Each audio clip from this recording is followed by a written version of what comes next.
Donc bonjour Cyril, Bonjour Jean-David. c'est un immense plaisir d'être avec toi aujourd'hui. Et l'objectif de ce petit échange très convivial, c'est de parler spécifiquement de l'élevage. Ça me semblait intéressant qu'on se penche sur ce que recouvre ce mot, et puis très concrètement, les différentes opérations qui sont pratiquées par la maison pour les vins des hospices, pour les emmener à leur apogée. Alors c'est vrai que l'élevage, ça paraît un peu mystérieux comme ça, mais c'est une longue histoire. C'est une longue histoire et l'élevage, ce n'est pas que le fait du chai, de cette cave et de vins qui paraissent comme ça se reposer tranquillement. En fait, il y a toute une expertise et un tas d'actions. Il y a vraiment la main de l'homme à toutes les étapes de l'élevage. Et je dirais que la partie peut-être préliminaire à l'élevage, eh bien, c'est l'appréhension du millésime. Au sein de la maison, on est propriétaire de longue date sur de nombreux terroirs qui sont des terroirs qu'on va retrouver au sein des hospices. Donc on a cette expertise historique, que ce soit Meursault, Pommard, Volnay, Corton, en blanc, en rouge et les grands vins de la Côte de Nuit. Donc à travers toutes les appellations que nous cultivons de façon biologique, on va aussi s'imprégner au fil de déroulement végétatif et du millésime, on va s'imprégner des caractéristiques attendues du millésime. Ce qui fait que lorsqu'on va appréhender l'élevage des vins des hospices de Beaune, au même titre que de nos vins, on va être pétri un peu de toutes ces informations. Donc dès la fin des vinifications, on va se porter au chevet des hospices pour pouvoir, au même titre qu'on aura ressenti nos vins aux sorties des vinifications, pour pouvoir appréhender ces vins plus pleinement. Et on va les déguster très précocement. Et on va vraiment vouloir prolonger l'esprit de ce millésime au même titre qu'on l'a fait pour nos vins.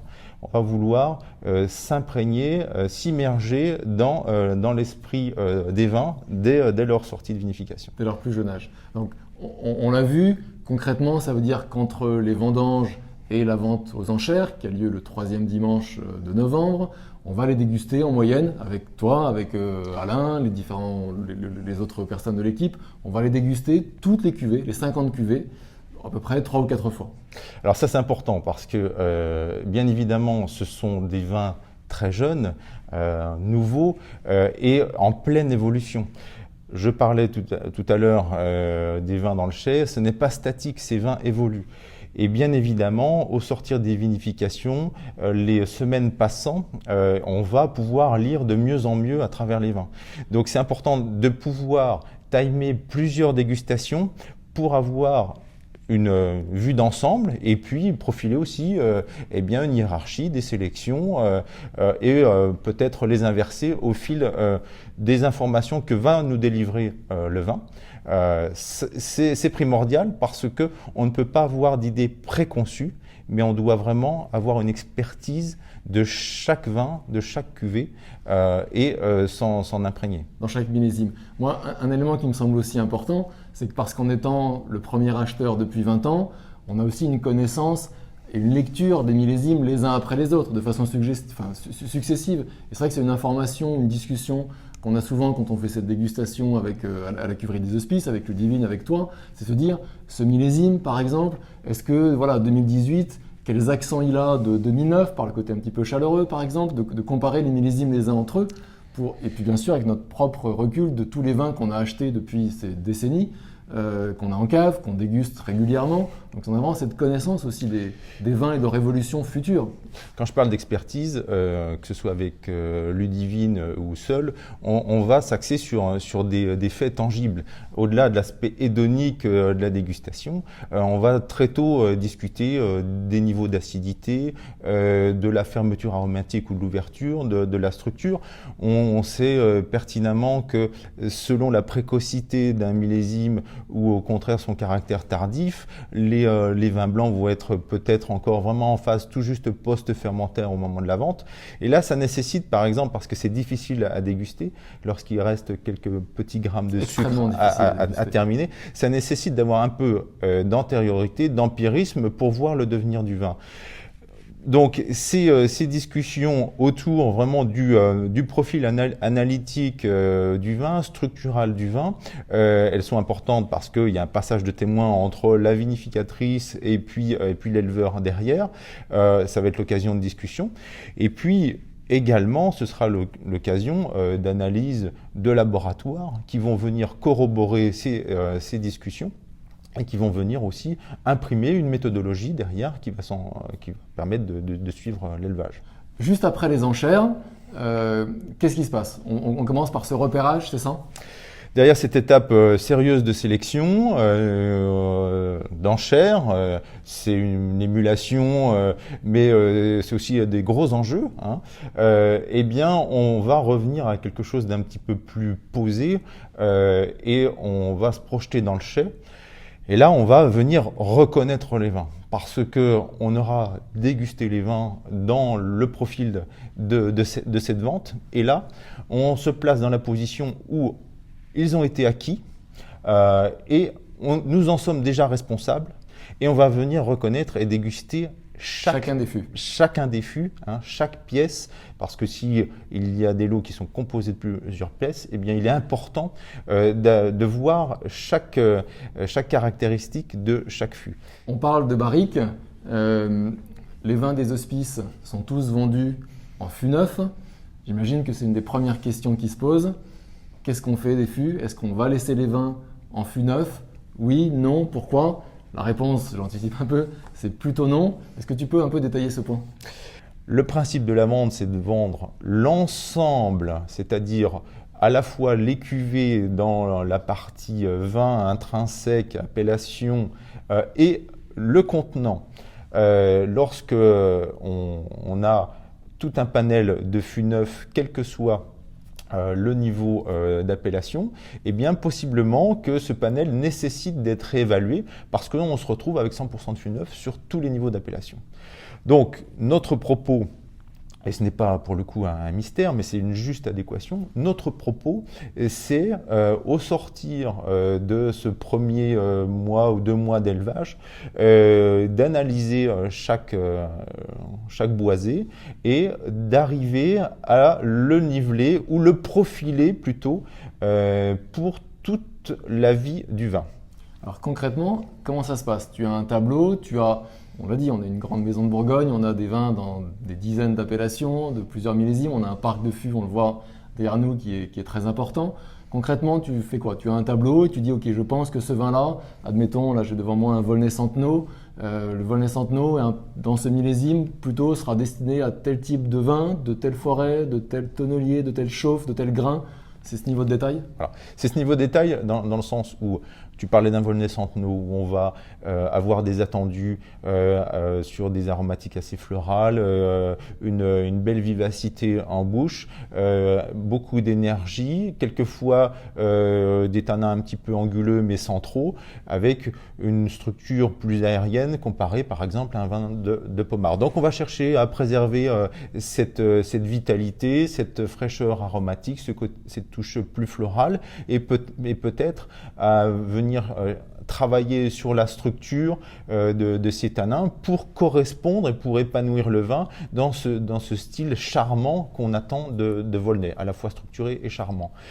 Eh bien, très concrètement, on va aller sur des chauffes légères qui vont préserver cette fraîcheur aromatique, qui vont apporter aussi un petit peu d'enveloppe puisque les bois ont une certaine sucrosité, c'est pas du sucre, mais c'est une certaine sucrosité.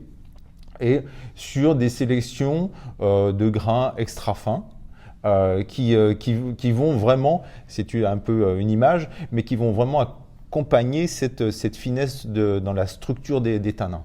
L'objectif, c'est quelque part une sorte d'équilibre entre faire évoluer le vin doucement, très progressivement. Les élevages durent entre 12 et 18 mois, si je suis un petit peu on en reparlera. Large, on en reparlera aussi. C'est de le faire évoluer, de le faire progresser. Mais bien sûr, c'est aussi de respecter les terroirs. C'est de respecter le fait qu'un Volnay-Centenot n'est pas un Volnay d'une autre parcelle ou qu'un Corton n'est pas un Échezeaux. Bien sûr. Il faut raisonner l'origine des bois, le grain, la chauffe comme finalement un outil à proportionner en fonction du squelette du vin ou de sa musculature, pour prendre des images. C'est vraiment un art quelque part. Un vin qui peut commencer dans un premier fût peut être amené à changer de fût, être logé dans un autre fût au fur et à mesure du temps. Voilà, on peut passer sur un fût qui aura déjà 1 an ou 2 ans, qui sera un peu plus doux sur l'élevage pour préserver certains aspects du vin, ou au contraire rester sur des niveaux de boisage, sur des grands crus avec une forte demande d'oxygénation, une forte capacité à intégrer le bois, et bien sur des niveaux de bois neuf qui pourront être intégrales sur toute la durée d'élevage. Donc il y a tout cet étagement qui s'opère et qui peut et doit être réévalué au fil du temps. C'est une vraie recherche de complexité en faisant ça aussi. C'est sans doute forcément plus de travail, en réflexion et puis au jour le jour, mais l'objectif c'est d'être au maximum des capacités du vin. C'est cela même. C'est pas réducteur lorsqu'on a un seul fût d'une seule appellation, parce qu'on va faire cette même démarche en repositionnant peut-être le fût dans son origine ou dans son âge au fil du temps. Donc on va jouer là sur des étapes, une succession, et lorsque on a un panel plus important, eh bien on va pouvoir jouer effectivement sur les différents éléments. Il y a aussi des étapes qui vont peut-être permettre au fil du temps ou nécessiter de faire un échange d'un fût à l'autre pour réguler un petit peu cet esprit. Schématiquement, dans un fût neuf, du millésime très ouvert, avec une porosité importante, on va avoir une ouverture du vin très grande. Sur un fût plus ancien, on va avoir une préservation, mais aussi le risque, c'est un enfermement. Et donc, il faut ne pas excéder trop d'ouverture, parce qu'il faut potentialiser le vin pour une grande durée, et il ne faut pas non plus l'empêcher d'évoluer. Donc, c'est vraiment une question d'équilibre. C'est une question d'équilibre. C'est de la mesure. C'est une question d'équilibre, d'où l'intérêt de déguster chaque fût et de déguster l'assemblage en permanence pour voir l'évolution de chaque unité et puis pour voir aussi le positionnement de l'assemblage et pour pouvoir le réguler à la marge. C'est quoi les quelques grandes opérations un petit peu techniques ou structurelles sur le vin qui vont être accomplies durant les 12 à 18 mois d'élevage ? Outre les étapes de suivi analytique, de dégustation qui peuvent être mensuelles ou plus rapprochées tous les 15 jours, on va avoir des actions effectivement à positionner sur la conduite de l'élevage, des actions physiques. Ça va être dans un premier temps le bâtonnage, dans la première partie de la vie du vin, bâtonnage sur les blancs, mais ou possiblement sur les vins rouges. Si je résume un petit peu, le bâtonnage, c'est la remise en suspension des lits. Exactement. Ça va permettre de nourrir le vin avec ce que les levures auront synthétisé au cours de la fermentation alcoolique. Et ça va avoir aussi un impact sur les niveaux d'oxydo-réduction du vin. Les fermentations malolactiques ont une importance grande dans les vins. En Bourgogne, on réalise les fermentations malolactiques, où on va voir la transformation de l'acide malique, de la pomme granée, pomme verte, un peu vert, donc voilà, qui découpe un petit peu le vin, c'est un petit peu plus haché en bouche, et vers l'acide lactique. Lactique, lactose, cette rondeur, assouplir un petit peu le vin. Qui va forcément abaisser le niveau d'acidité, qui va donner un peu plus d'enveloppe dans le vin, qui va changer aussi aromatiquement le vin. Donc, on va finir peut-être sur cette durée d'élevage qu'on évoquait tout à l'heure. Il n'y a pas de règle selon le millésime, selon les vins. On ne va pas se dire, voilà, ça nous arrange, aujourd'hui, on met tout en bouteille et on est tranquille.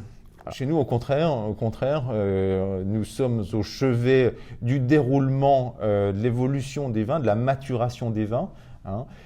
Et bien, lorsque on pressent l'équilibre, on va profiler la fin d'élevage, le soutirage, donc la clarification finale des vins.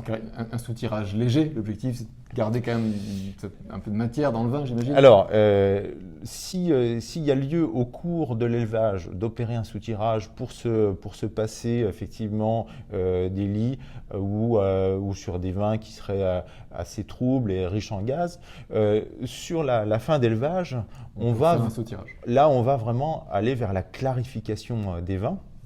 Le but étant d'enlever toutes les matières solides, donc qui n'ont plus d'apport dans le vin, mais on n'enlève rien au vin intrinsèquement. C'est uniquement l'élimination des matières solides et donc la clarification naturelle des vins qui s'opérait par sédimentation. Donc, effectivement, nous allons déterminer les fins d'élevage, ou plutôt les vins vont nous indiquer quelle est leur fin d'élevage et elles vont pouvoir s'étager soit d'une cuvée, soit d'un village à l'autre. Elles vont pouvoir s'étager entre l'hiver, le printemps. Sur plusieurs mois potentiellement. Et être complètement dépendante aussi du millésime. Il est évident qu'un millésime vendangé très tôt en septembre ou tout début octobre, 2 mois d'écart. Il y aura effectivement un écart. Donc ce serait illusoire de se dire ah bien on profile tant de durée d'élevage par rapport à quoi, quand, comment. Et si on ne fait pas ça, bien soit on risque de s'arrêter trop tôt. Le vin n'est pas abouti parce qu'il y a quand même lors de la mise en bouteille, finalement, un blocage initial du vin avant qu'il retrouve une évolution. Et ça ne peut pas être la même évolution en bouteille que dans une barrique, bien sûr. On risquerait effectivement, par ailleurs, en allant trop loin, d'épuiser le vin lors de l'élevage. Il faut qu'il ait encore du potentiel pour toutes les nombreuses années à venir dans lesquelles le vin va se conserver en cave. Et c'est deux potentiels différents. Il y a vraiment un potentiel de vie du vin, de vie avec une richesse des micro-organismes, une évolution. On a parlé de fermentation, on a parlé d'oxydoréduction, on a parlé effectivement de tout ce qui fait que l'élevage est dynamique, il n'est pas statique. Et après, il y a la mise en bouteille et là, on est sur quelque chose de beaucoup plus discret avec une évolution beaucoup plus lente, même si ce n'est pas forcément linéaire. Il peut y avoir des phases de fermeture, de réouverture et puis après, on peut s'inscrire dans une durée, dans une pente plus ou moins. On sait que les vins des hospices, comme de très nombreux grands vins de Bourgogne, ont justement cette capacité, c'est grâce à cette capacité à vieillir très longtemps, très lentement, et à se révéler durant 5, 10, 15, 20, 50 ans parfois, qu'on redécouvre aussi ces grands terroirs, et ce qui fait que ce sont des grands terroirs par rapport à d'autres. Alors, il est certain qu'on est sur des vins de garde, il y a à la fois cette attente et à la fois cette capacité. Il ne faudrait pas positionner des attentes de garde sur des vins qui n'en auraient pas la capacité. Donc, ce qui fait l'exception aussi des vins des hospices, c'est cet ensemble large de vins de grande garde. Et pour pouvoir être dans la perspective d'être sur des vins de garde en bouteille, eh bien, il faut ne pas avoir raté aucune étape de sa vie, que ce soit lors des vinifications portées par Ludivine Griveaux, que ce soit lors de l'élevage dont nous avons la responsabilité pour avoir suffisamment travaillé sur le vin pour lui avoir permis de grandir, et en même temps ne pas l'avoir contraint ou l'avoir laissé vivre sa vie seul sans qu'il soit encadré pour qu'il ait encore effectivement toute cette vie et ces choses à donner lors de la garde en bouteille. C'est un parallèle qui est fait souvent entre élevage et éducation en fait quelque part. C'est un petit peu ça, on parle souvent des enfants, on dit voilà les vins sont vos enfants en tant que vinificateur, vinificatrice ou en tant qu'éleveur, et c'est une sorte de responsabilité quasi parentale de pouvoir élever les vins, les amener à une certaine presque post-adolescence avant qu'ils vivent leur vie d'adulte. C'est une image d'Épinal, mais c'est un peu ça. C'est un peu ça. Si les vins ne sont pas encadrés, eh bien, ils peuvent dévier complètement. Hein. Sans la main de l'homme, sans un élevage précis, on aurait des vins qui se détérioreraient et qui ne seraient pas allés au bout de leur potentiel. Et voire qui pourraient se perdre complètement. Et en même temps, eh bien, il faut faire attention de respecter le produit. Nous sommes là pour encadrer, pour que le vin puisse évoluer dans le chemin qui lui est tracé, et non pas dévier, ne pas sortir de ce chemin. Mais par contre, on est là pour respecter l'orientation, la direction qui fait l'origine de l'appellation, de la cuvée élaborée, de l'assemblage d'origine. Et donc, cette orientation, c'est la personnalité du vin. Hein. Soit on tire un peu effectivement sur la minéralité, l'énergie, soit sur la structure, sur les aspects floraux, sur les aspects fruités. Et ça, c'est vraiment l'âme du vin. C'est l'âme du vin. Et ça, il faut le respecter aussi. Et j'ai l'impression que c'est justement, si on est le premier acheteur depuis 20 ans, c'est parce que tous nos clients, les professionnels, les amateurs, tous ceux qui achètent sur hospicebonne.com, ils ont cette confiance. Ils savent que le vin va être respecté. Et depuis, voilà, on a des clients qui sont très fidèles, qui nous suivent, qui ont quelque part peut-être aussi trouvé en Albert Bichot un bon partenaire. C'est pas le meilleur partenaire, mais c'est le bon partenaire pour justement, et qu'ils ont peut-être ces clients ont réussi ont compris. Ils nous font confiance pour révéler cette âme du vin au fur et à mesure des années, durant aussi là aussi des passages de témoins et un accompagnement long terme. J'espère effectivement que le fait de se mettre dans une position d'humilité face au vin sert sa cause. C'est toujours un petit peu notre positionnement. On ne prétend pas effectivement avoir toujours des choses qui soient linéaires et faciles. Il y a toujours des aspérités. Tout le travail, je le disais, c'est à la fois de peut-être pondérer ces aspérités et de mettre en valeur les qualités. Parce que heureusement, finalement, dans le vin, tout n'est pas parfait. Bien sûr. Et à la fois, c'est ce qui lui donne une âme. C'est comme dans une personnalité, peut-être qu'on a une structure un peu excessive. Eh bien, on va tenter de l'arrondir. Mais ça restera effectivement un vin plutôt avec un caractère et une structure forte. Et il faudra respecter cet aspect-là. Peut-être qu'on sera plus élégant, mais peut-être un peu léger. On va chercher à lui donner de l'épaisseur et de la densité, mais tout en respectant cette élégance. C'est le travail, c'est le travail et de la vinification, et c'est le travail de l'élevage sur un temps qui est beaucoup plus long que celui de la vinification, avec des évolutions qui sont moins rapides, mais qui peuvent être tout aussi impactantes que lors de la vinification. Parfait. J'ai deux petites questions. Avant, la première, on parle de l'élevage, voilà, comme cette phase assez longue. Il y a une phase qui est quand même critique. Je ne veux pas rentrer dans trop d'aspects techniques, mais c'est la mise en bouteille. Je sais que chez Albert Bichot, on a, juste au-dessus de nous, une super machine parce que c'est quelque part cette dernière étape qu'on doit contrôler, j'allais dire à merveille, notamment sur l'oxygène dissous, sur des éléments très pointus, très importants. Alors, je parlais tout à l'heure des niveaux de gaz dans les vins. C'est important de partir avec un bagage de gaz carbonique dans les vins et puis eh bien, éventuellement d'en perdre un peu s'il y en a trop, mais d'en conserver parce que ça va être aussi un facteur de fraîcheur dans les vins. Et là aussi, tu as cité le mot, tu as parlé des bouchons. La bouteille, il n'y a pas de compromis. On prend les meilleurs bouchons, des origines les plus nobles, pour là aussi garantir cette intégrité, tout le travail quelque part que tu as fait, qui a été fait durant l'élevage. Évidemment, s'agissant des bouchons et de toutes les problématiques liées au liège, etc., il y a une grande vigilance. Et cette vigilance nous a conduit aujourd'hui sur les lièges naturels à avoir des bouchons qui sont garantis sans TCA, garantis effectivement sans risque de déviance, le tout sur des sélections vraiment sur des jolies fleurs qui nous donnent des densités de bouchons impeccables. Fait pour durer, là encore. Fait pour durer, évidemment.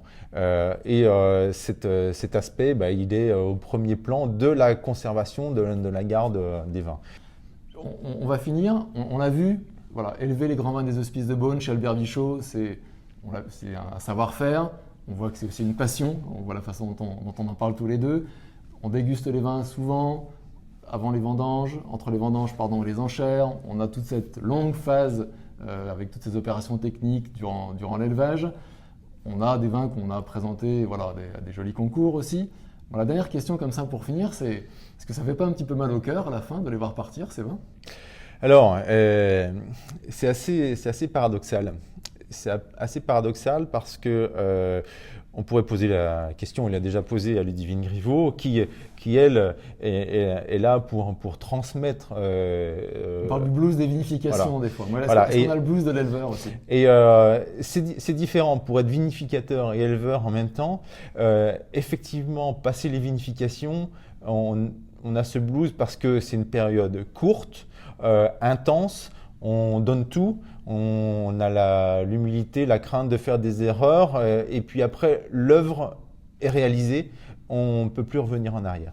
Pour l'élevage, c'est différent. Le temps d'élevage est plus long. C'est un peu le temps de la sagesse. Donc, on oriente, on a le temps de ses décisions, même s'il faut être précis à certains moments et réactif, on a quand même le facteur du déroulement du temps. Et je dirais que c'est plus libérateur parce que ça y est, tu parlais tout à l'heure de l'image des enfants qu'on élève. Il y a peut-être plus cette idée que le vin va pouvoir maintenant vivre sa vie. C'est un peu une libération. On l'a porté. C'est une charge aussi. C'est à la fois une passion, mais c'est une charge, c'est une responsabilité, c'est une charge. Et maintenant, on le confie et c'est plus libérateur, effectivement. La bonne nouvelle, c'est que même si on le confie à nos clients qui ont pu acheter ces vins, on en garde forcément. Pour nous, on a notre Onothèque. C'est aussi grâce à ça qu'on peut avoir ce recul, cette analyse sur ces grands vins. Quand tu élèves un échezeau, on en a dans notre cave. On a la chance, j'allais dire aussi, d'en profiter parfois durant des moments de fête, des temps forts que sont les hospices ou d'autres dégustations. Parfois quand on accueille aussi nos clients qui viennent déguster les vins qu'ils ont pu acheter, la pièce de Volnay, de Pommard, de Mazy. On ressort aussi ces grandes bouteilles et là pour le coup on a tous un grand plaisir à se remémorer les années passées, à redécouvrir les vins sous un jour nouveau. C'est effectivement impératif quand j'exprime le fait que, ayant porté ces vins à leur finalité, il y a ce sentiment de libération parce que leur destination, c'est d'aller dans le monde entier, c'est d'être apprécié et dégusté, voire gardé, choyé aussi par les acheteurs. C'est impératif de revenir aussi sur ce qui a été fait, sur ce qui a été les caractéristiques du millésime. Parce que si l'analyse respectueuse de chaque lot, chaque cru, chaque millésime est importante dans le temps du millésime, bien évidemment, je parlais d'empirisme. L'empirisme sur tout l'historique et de cette relation historique dans l'élevage des vins des hospices, ça doit passer aussi par la vie de la bouteille et son aboutissement en tant que, bien sûr, vin à boire maintenant et non pas à déguster dans ces phases d'élevage. Produit de plaisir à accompagner. Ouais. Super. Merci beaucoup Cyril. Merci Jean-David. Continue à travailler comme tu le fais, avec passion, enthousiasme et je suis certain que tous les clients qui nous font confiance garderont ça en tête. À très bientôt. Merci.